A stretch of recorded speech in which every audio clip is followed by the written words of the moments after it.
All right, good evening, class. This is week 6, so we will go over a little bit about what we have coming up as well as what we have for chapter 3. So this will be another short video, won't be too long, but we'll go through chapter 3. We'll also talk about what you've got as far as spring break coming up, as well as your communication theory and context paper. So you will have your next test in about 2 weeks once you come back from spring break, well, excuse me, from fall break, and it'll be over the chapters we have previously covered, including chapter 3, which we're going to go through tonight. So make sure you've gone through those. Make sure you do the discussion boards. Make sure you watch your fellow classmates' speeches and give them some sort of comment. I will grade these speeches, your information and diversity speeches, a little bit harder because now you've already gone through a speech, and you also are going to be expected to do more because these speeches are a little bit harder. So just keep that in mind as I grade them and give you feedback. They will be graded harder than your first introductory speech. With that being said, your communication theory and context paper, for this paper, you are taking something from that list of speech topics I gave you. You're going to choose one of those concepts or theories.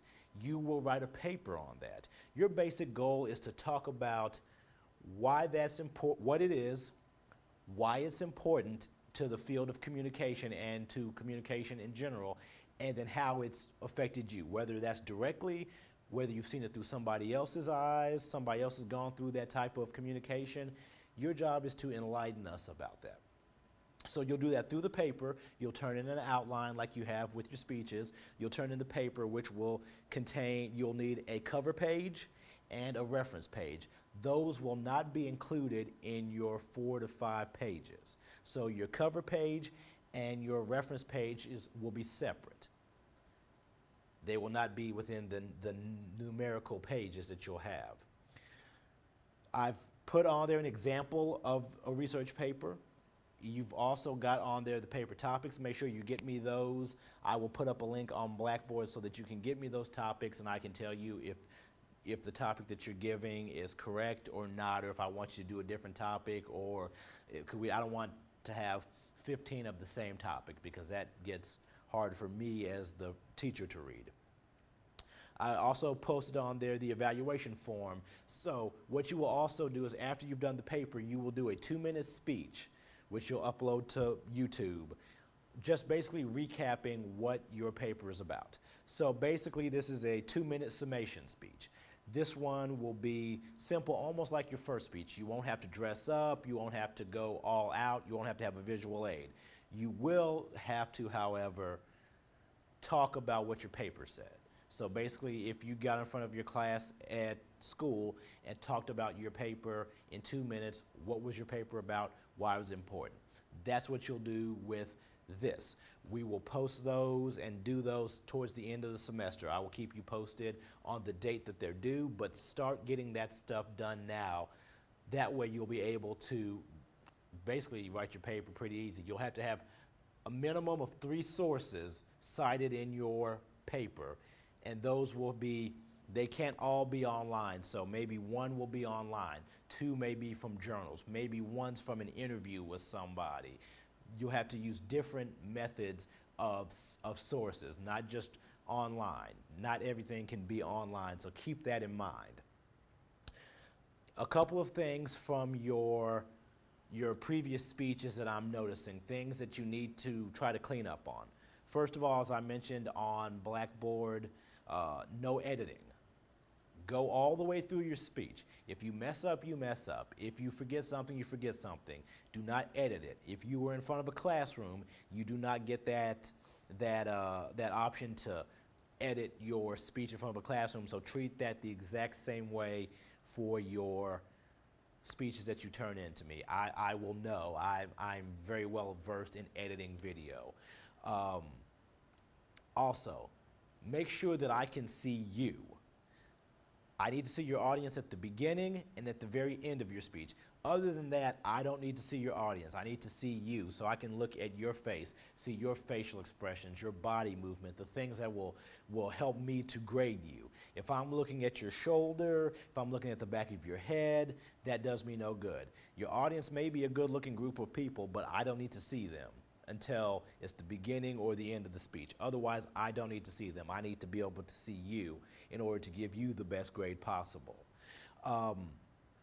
Also for your speeches, just make sure that you are getting your audiences. You need to have 5 people. Unless you've previously talked to me where there is a reason why you can't have 5 people in your speech, I expect to see 5 people sitting there at the beginning and at the end. It can be that your photographer is one of your 5 people, and then you have 4 other people sitting in view of them as well. Just make sure that you have 5 people in order for me to be able to see that you have an audience.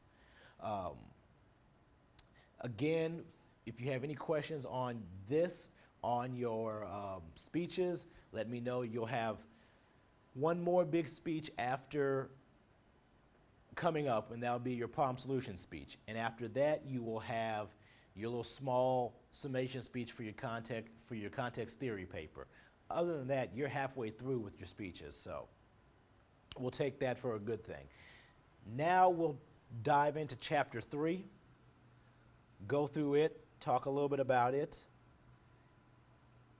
and get you guys ready for your spring break and get you guys ready for your test. Chapter 3 is about connecting self and communication. The best way for us to communicate, and really the only way for us to be effective communicators, is for us to know who we are. If we don't know who we are, then we can't communicate with anybody else. A singer can't really sing at their best ability if they don't know what they're singing about or who they're singing to or who they are inside. If you look at your best rappers, your best singers, they knew who they were. So they were able to project who they were, their personality, their thoughts, their beliefs into their songs. Same with communication. To be an effective communicator, you have to know who you are. You have to know what you think, what you believe, and be comfortable with who you are in order to make your communication more successful. So chapter 3 is connecting self and communication. First, we have to understand our self-concept. First, we look at self-concept. Self-concept on slide 1. Self-concept is your overall view of who you are. This is your overall self-image. So your self-concept is your overall self-image, how you see yourself. Then we break it down. Self-image as in the mental picture of yourself. What do you think about yourself? Who are you? Am I a father? Am I a son? Am I a brother? Am I a mother? Am I a dreamer? Am I an athlete? What are the things that make you? You can break it down pretty simply, and if you look at the discussion board, there is a question that asks, who are you? For me, I'm a husband. I am a son. I'm a brother. I'm a teacher. I am a fundraiser. I am an athlete. I am a dreamer. These are things that represent me. So if somebody were to ask me, well, who are you? Those are the things I can tell them. That's how I mentally see myself. I'm a happy person. I'm a driven person. I am an artistic person. These are the things that make up my mental picture of me. And then after that, I have self-esteem. You have to look at your self-esteem, your feelings and attitudes towards self. How do you feel about yourself? Are you a person with high self-esteem or low self-esteem? If you're a communicator, hopefully you have high self-esteem. If you look at somebody like Donald Trump, Hillary Clinton, Barack Obama, they have high self-esteem about themselves. They believe in who they are. They believe in the job that they do, the things that they say. They believe that they are the best people to lead this country. That's important because you see that in the way they communicate. If Donald Trump had a low self-esteem, If Hillary Clinton had low self-esteem, Barack Obama had low self-esteem, the way they communicate would be a lot different and it would be a lot less effective.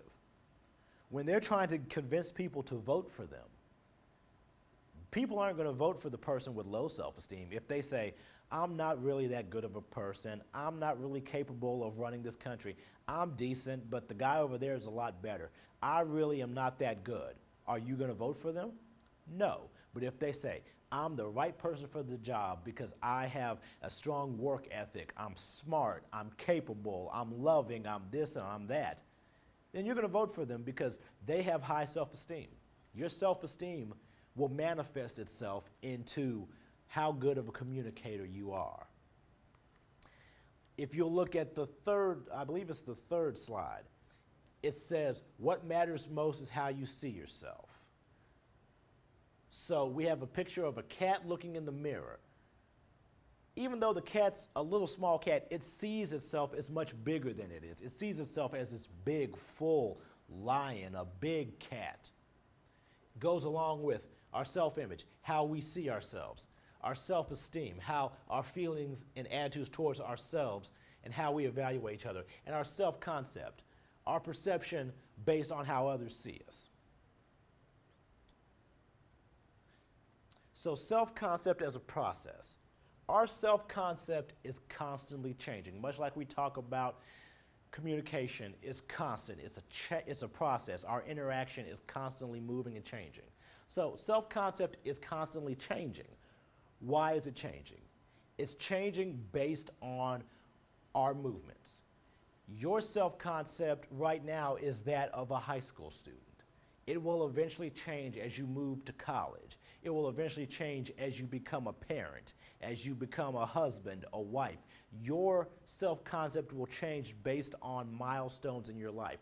The way you feel at 17 will be different than the way you feel at 25, and the same at the age of 30, 40, 50, and so on and so forth. Self-perceptions and perceptions others have of you change, like I said, from time to time. The way you feel as a freshman in high school is different than the way you feel as a senior because you've seen things, you've done things. Your perception of yourself, who you are, has changed over time through different means. Situation to situation. Your self-concept is different when you're around your family than it is around your friends. It's different the way when you're around your classmates, if you're up in front of the classroom speaking, than it is if you're sitting down. Your situation changes, so it changes your self-concept. Some people are very comfortable. Maybe you're an athlete. You're very comfortable on the field or on the court. You can communicate to your teammates, hey man, we need to score this basket. If you're the star quarterback, you can communicate to the guys in the huddle. Here's how we need to score. You go out for a long pass. You go out for a short pass. You block me. You can talk to them. You have no problem taking lead, taking control. But maybe it's getting in front of your classmates in the classroom to give a speech. You're not nearly as comfortable. You don't think you're smart enough or able to communicate with your classmates. That's just not the way you're comfortable communicating. So your self-concept changes. Whereas you're a leader on the field, you're a follower, you're not nearly as comfortable in the classroom. And from person to person. Maybe your self-concept, how you feel about yourself is great when you're around your friends, but you go outside of your friend group, you go to maybe another school, your self-concept isn't nearly as good. Maybe your self-concept around your boyfriend or girlfriend is high. You feel really good about yourself. You know who you are, you're comfortable. When you're not around them, you don't feel like yourself. You feel different. Maybe you're more comfortable around your family than you are around friends. It depends. You could be really comfortable around one person, maybe your best friend. You move away from your best friend to talk to somebody else, you're not nearly as comfortable. Your self-concept changes depending on who you're talking to, who you're around, who you're associating with. So how do we develop our self-concept? The first one is sensory awareness. Your environment, everything around you creates your self-concept. When you're in a classroom, what you hear, what you see, what you think about changes. When you first walk into school for the very first time your freshman year, your self-concept is created partially by your sensory awareness. If you go to college, if you go into the military, whatever your next step is, when you start a job, your sensory awareness will create your self-concept based on what you see, who's around you, what you hear, the things that make up your environment near you will create a sensory awareness, which will create a self-concept of how you feel about yourself. A lot of our self-concept comes from our parental feedback. If you have parents that are nurturing, loving, that give you compliments, that push you and believe in you, your self-concept, your self-image will be high. Your self-esteem will be high. You will believe in yourself. You will communicate based on that. You will put your head up high and lift and push out your chest. But if you have parents that neglect you, don't believe in you, talk down to you, make you feel like you're nothing, that will also affect your self-concept and will also affect the way you communicate. So our parental feedback in a lot of ways gives us a momentum good or a momentum bad as to how we communicate and how we feel about ourselves. And then others' communication, the way they communicate to you and the way they communicate about you. It can be the things they say directly to you. If they tell you, you're no good, you're stupid, you're dumb, you're not attractive, these things will affect your self-image. Or if they're talking to others about you, maybe you hear somebody in the hallway talking about how ugly your clothes are, or how dumb you are, or maybe you said something in class and everybody laughs at you.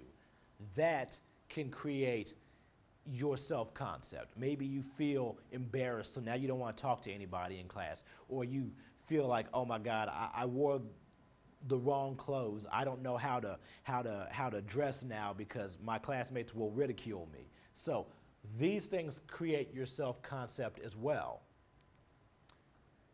Your self-concept can be created through values, attitudes, and beliefs.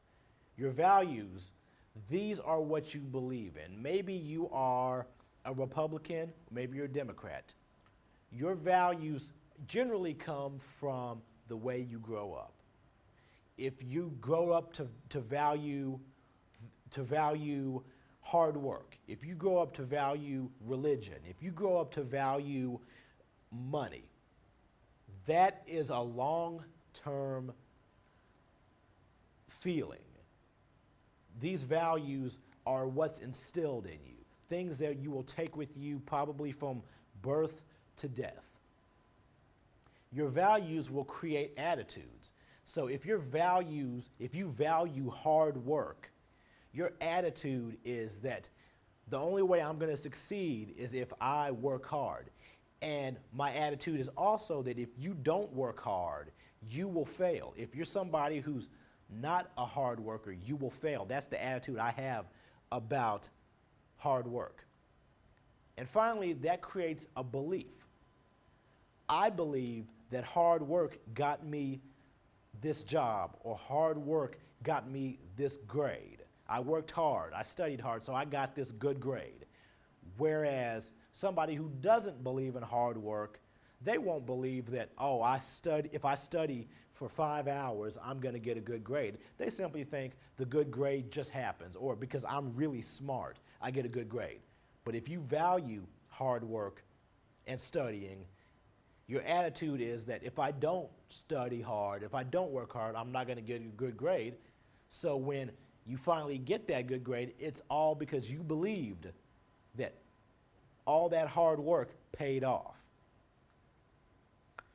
Other examples.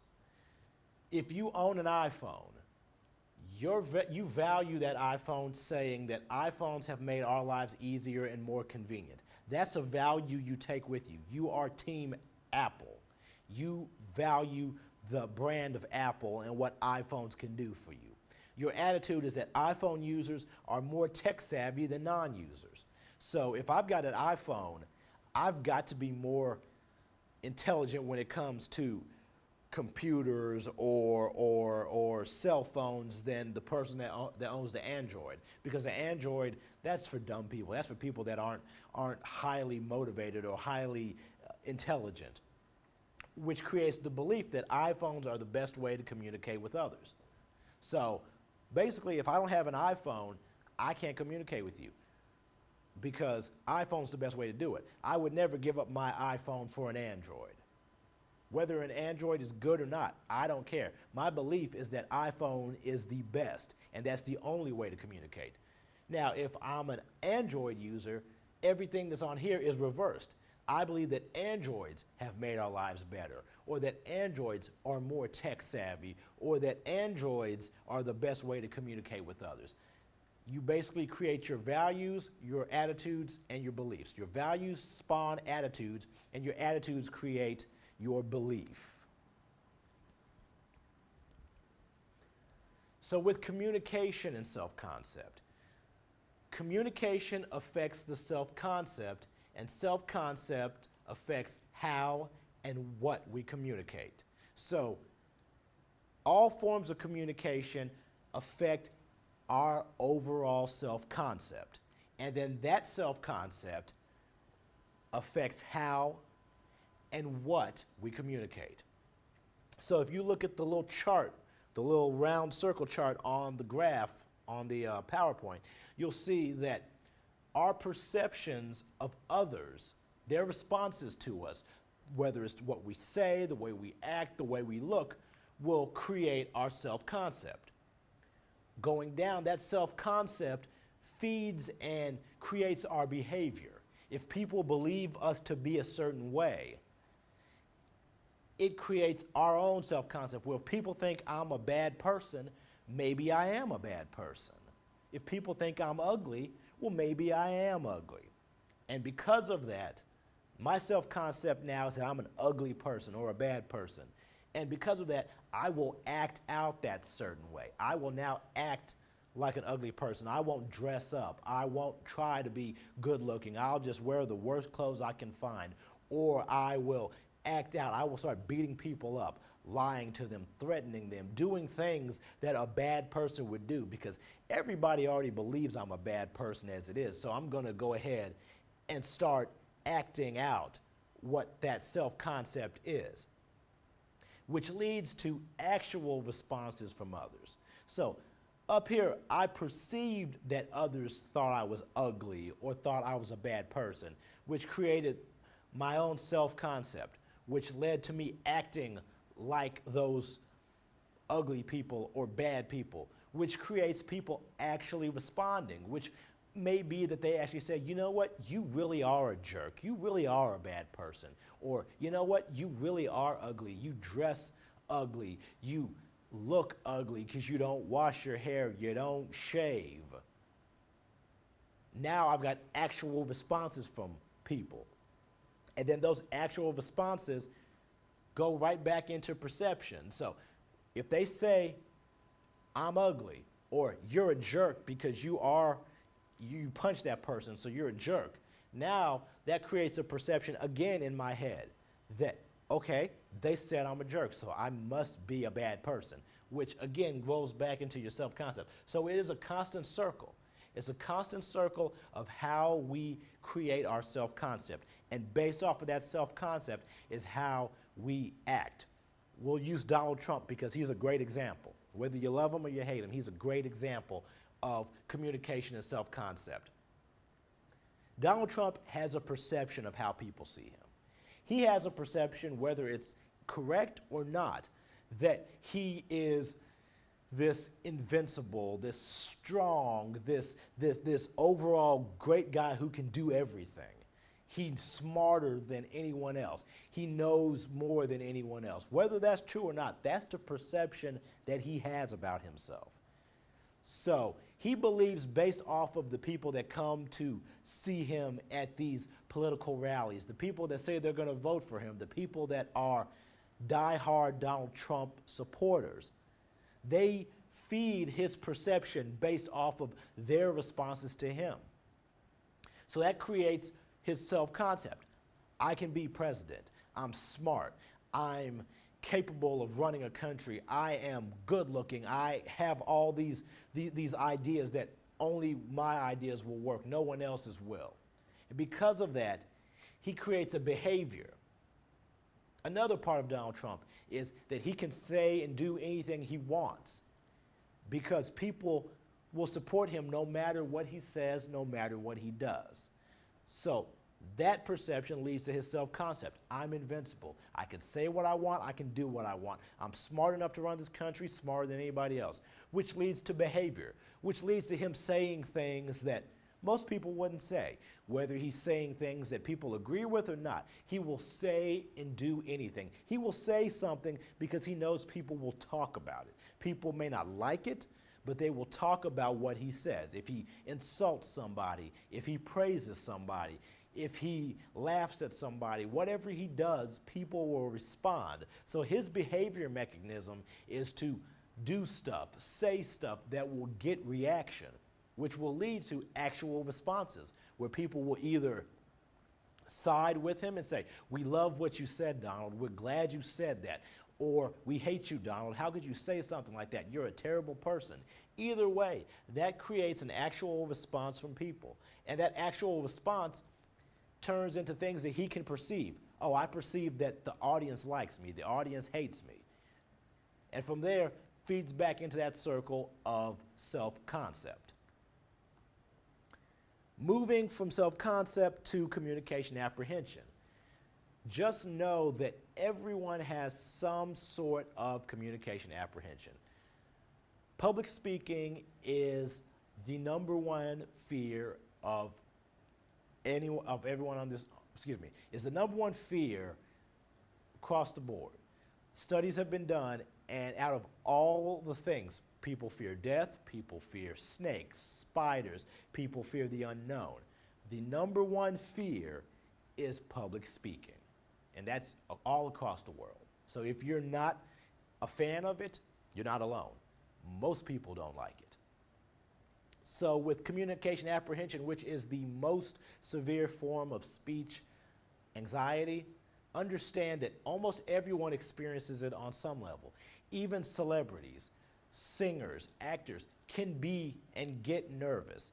People who are on the news, they get nervous. Actors, singers get nervous. Beyoncé has admitted to getting nervous. She said that's why she created Sasha Fierce, her on-stage persona, because she gets scared when it's time to get out on stage and sing in front of hundreds of thousands of people. She gets nervous, so she created a character, an alter ego to turn into so that she wouldn't be as scared, because when she's out on stage and she's Sasha Fierce, it doesn't matter what people do. People can boo, people can dance, people can sing, it doesn't matter. She becomes this character. She becomes an actress, and it's not so bad. Communication apprehension can be in any form of communication. That can be in writing, email, social media, face-to-face, over the phone. It doesn't have to just be one-on-one, looking at somebody, or in a large crowd giving a speech. It can be any form of communication that you can have communication apprehension. And it relates to the perception others form about a person. Communication apprehension comes from what I think you might feel about me. Even doing this video, I could be nervous because I don't know how you guys perceive me.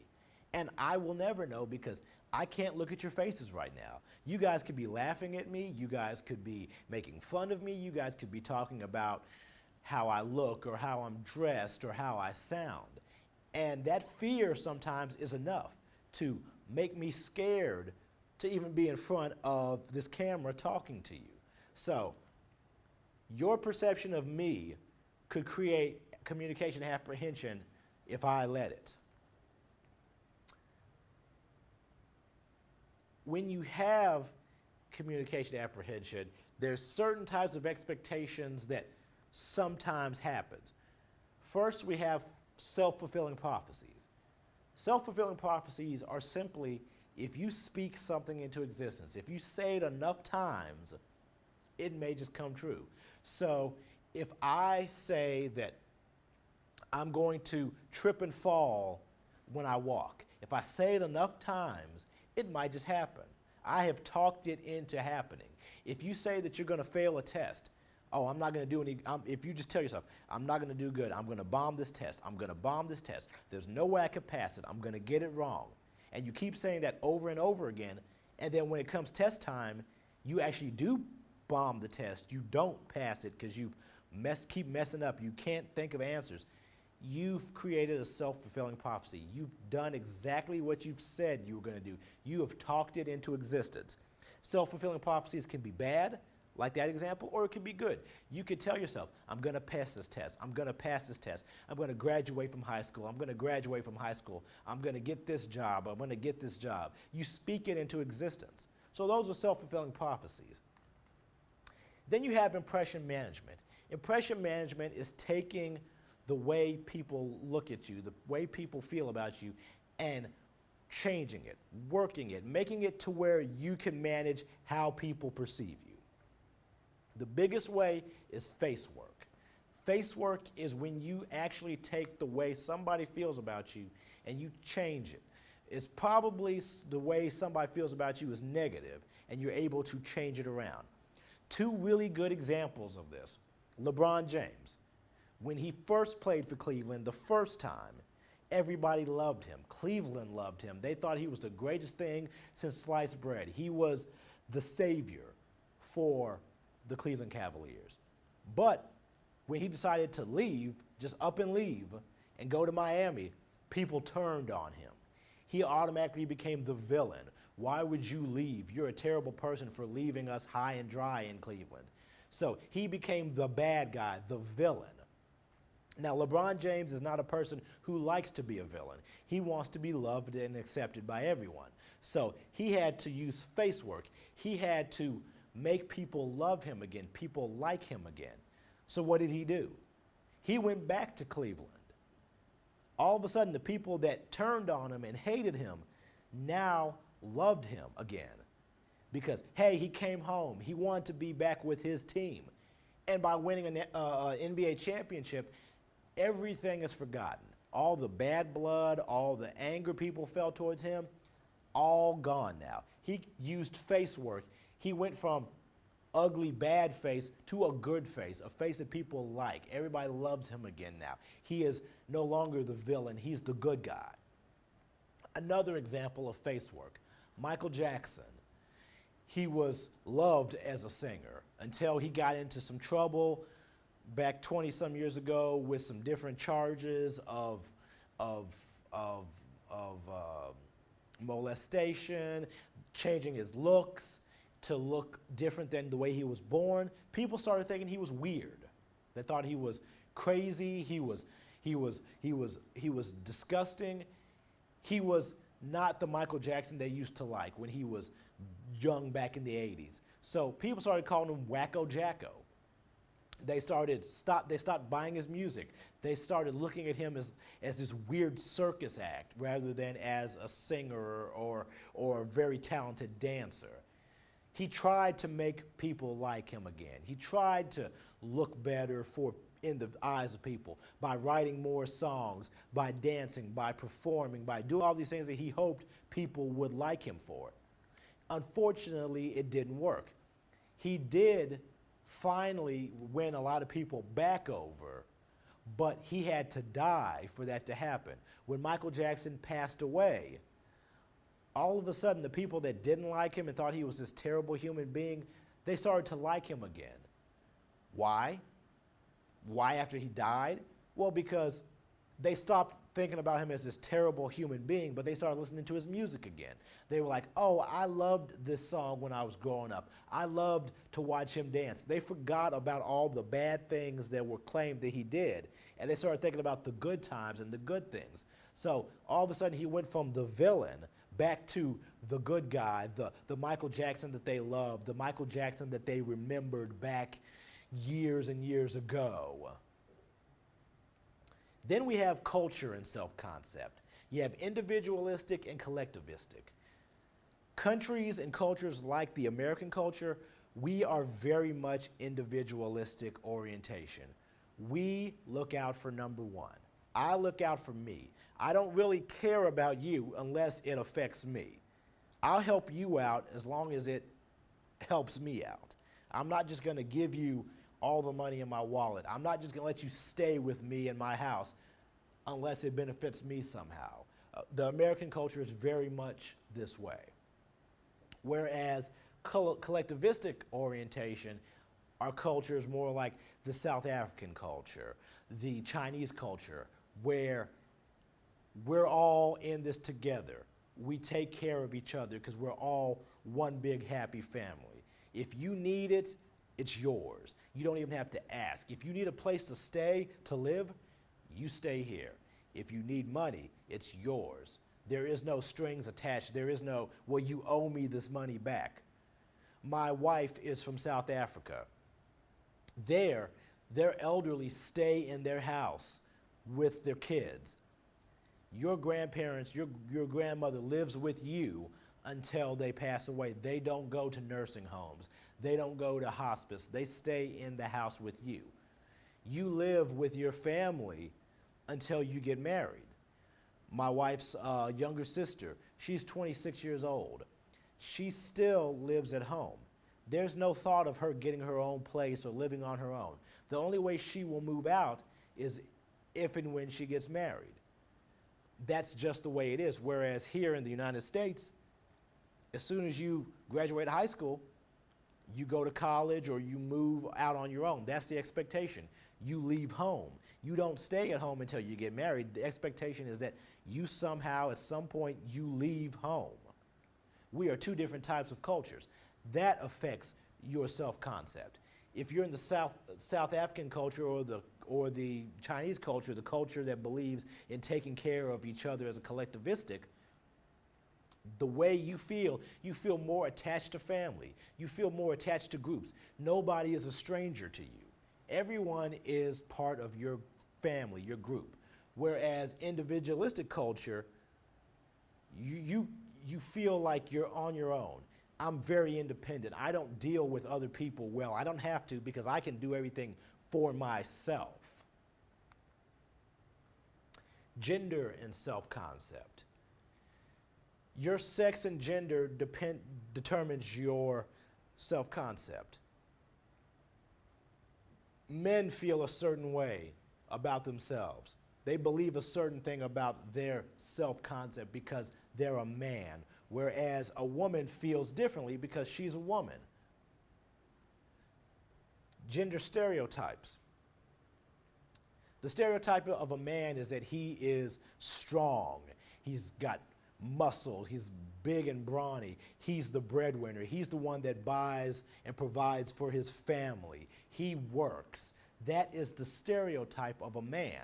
So a man's self-concept is, I have to be the breadwinner. I have to be the strong one in the relationship. I have to put everything on my shoulders. Another stereotype of men is that men don't cry. They don't open up emotion. They don't talk about their feelings. That is a belief that men are not accustomed to doing that. Men don't have to do that.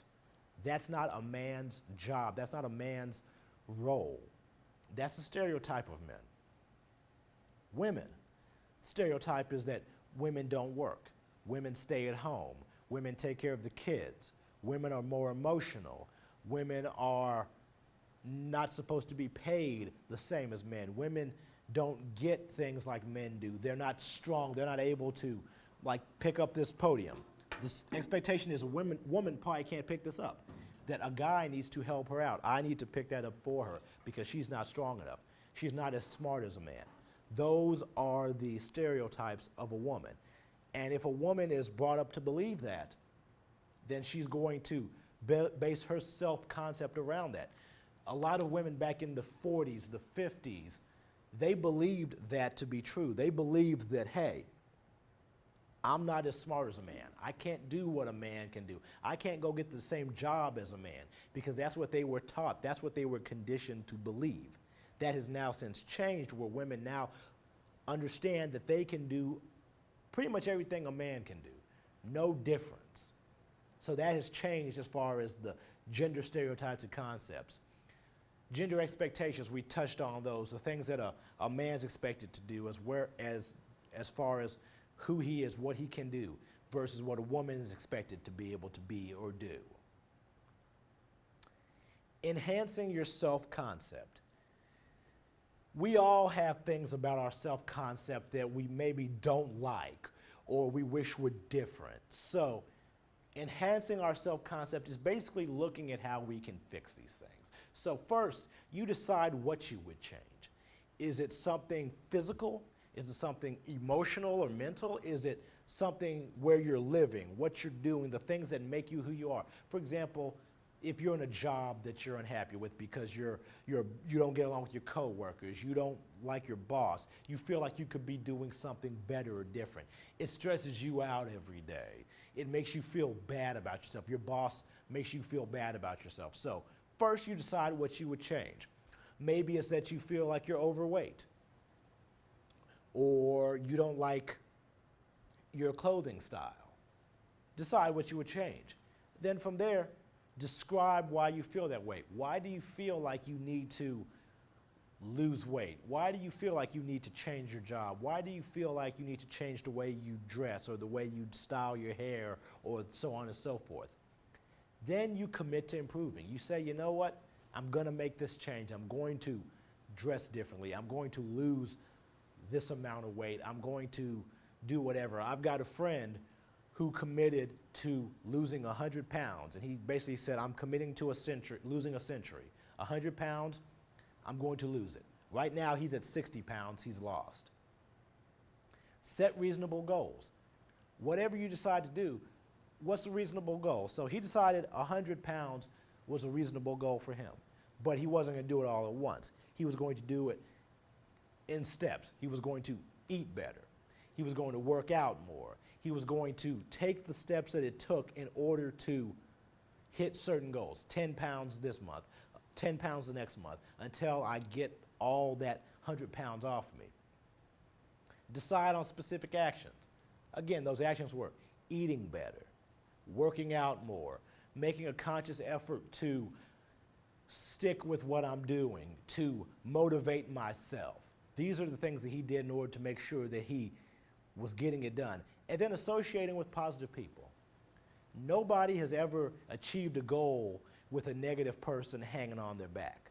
If you believe that you can lose 100 pounds, if you believe that you can get a new job, change the way you look, whatever, you have to have people supporting you. You have to have people that believe in you, that say, good job, I'm proud of you, I'm glad you did this, rather than somebody saying, you know, you'll never get it done. You'll never be able to accomplish this. You'll never be able to graduate. You'll never be able to lose 100 pounds. Those people ruin your self-concept. Those people are the ones that keep you from being able to accomplish your goal. You have to get rid of them. You can't be around that negativity. That negativity only brings you down and keeps you from doing what you need to do. That is chapter 3. Again, you'll have a test over the chapters, the new chapters we went through, chapters 3, 4, 5, 7, and 8 in a couple of weeks. So enjoy your fall break. If you have any questions, any concerns, email me, let me know, and we'll take care of those. I will get caught up on all the grading for your information and diversity speech, your political stumping papers, whatever tests I haven't finished up, I will get all that stuff done. So by the time you come back from your fall break, you will be back with all your information, everything you have ready.